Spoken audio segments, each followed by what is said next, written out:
देखिए, मध्य प्रदेश में जिस प्रकार से जातीय दिवस भावना से सरकार काम कर रही है, पहली घटना तो सबसे पहले ये है कि कुछ दिन पहले भीम आर्मी का कार्यालय तोड़ा गया है। भीम आर्मी राजस्थान पार्टी, मैं भी वहाँ से होकर आ रहा हूँ। मैंने वहाँ देखा कि आसपास जो और नवनिर्माण है या और जो दुकानें मकान वहाँ पर हैं, कार्यालय हैं, वो जू के तो सेफ हैं। वो सिर्फ एक ही कार्यालय क्यों तोड़ा गया है, सवाल शिवराज सरकार से ये है। दूसरा ये कि कल जिस प्रकार से एक संवैधानिक आंदोलन को हिंसक बनाया गया, बेटियों पर लाठियाँ चलाई गई, लोगों पर लाठियाँ चलाई गई, वो क्या था? जब बार बार चीख कर चिल्ला कर सब ये कह रहे थे कि हम संवैधानिक दायरे में ये काम करना चाहते हैं। या तो एक प्रतिनिधि मंडल की यहाँ की सरकार प्रशासन जो है वो शिवराज जी से मुलाकात कराता है। भाई ओबीसी महासभा के लोगों ने जिस आंदोलन की घोषणा की थी अपने हक अधिकारों के लिए, अब सवाल ये है कि जनता जाए तो जाए कहाँ? वो किससे जाकर के गुहार लगाए, किससे गुहार ना लगाए कि आर्टिकल 19 का बिल्कुल ही निरादर पूरे देश में किया जा रहा है लगातार।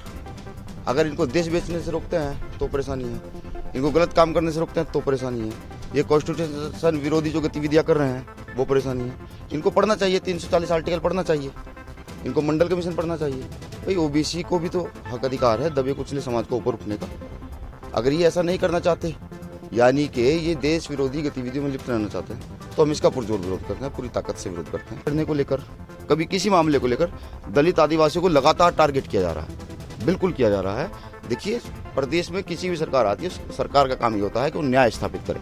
भाई संविधान भी तो ये कहता है कि समाज के प्रत्येक वर्ग को सामाजिक, आर्थिक और राजनीतिक न्याय मिले, समानता मिले। वो सरकार स्थापित करने में नाकामयाब हो रही है। रणनीति भीम आर्मी का आंदोलन लगातार मजबूत हो रहा है, बहुत तेजी से मजबूत हो रहा है। अब इन सब मुद्दों को लेकर के, क्योंकि साहब काशीराम साहब कहा करते थे कि जब संसद में बैठे लोग आपकी आवाज़ ना सुने तो सड़कों पर आप अपनी आवाज़ इतनी बुलंद कीजिए कि उनके कान बहरे हो जाएं। अब हम इन मुद्दों को लेकर के आम जनता तक जाएंगे, लोगों तक जाएंगे, लोगों को बताएंगे कि ये मामला है और इसके लिए लड़ाई को तेज करना बहुत जरूरी है। अब हमारे पास मात्र एक रास्ता बचता है संवैधानिक आंदोलन का, जिसको हम मध्य प्रदेश से लेकर पूरे देश के अंदर लगातार स्थापित करेंगे। जैसे अभी आपने देखा होगा नीट के एग्जाम को लेकर के ओबीसी का जो एक छोटा सा टुकड़ा ओबीसी को सम्मान कर दिया जाता था, वो खत्म कर दिया गया केंद्र सरकार की ओर से। हमने दिल्ली में भी इसकी पुरजोर आवाज़ उठाई है, ये आवाज़ पूरे देश में जाएगी। एक कुआं था, उसमें भूस्खलन हुआ है जिससे कि बहुत सारे लोग वहाँ पर मर गए। देखिए, उस भूस्खलन का कारण हमें समझना पड़ेगा। जहाँ पर भी ऐसे जो पूर्व में कुएं या गड्ढे स्थापित हैं, तो सरकार उनको चिन्हित करे, चिन्हित करके कोई ऐसा उनका निर्धारण करे या तो उनको बंद कराए या कोई और व्यवस्था करे जिससे कि ऐसी घटना ना हो। उन लोगों के परिवारों को मुझे लगता है अब तक कोई आर्थिक सहायता भी नहीं, मदद भी नहीं मिल पाई।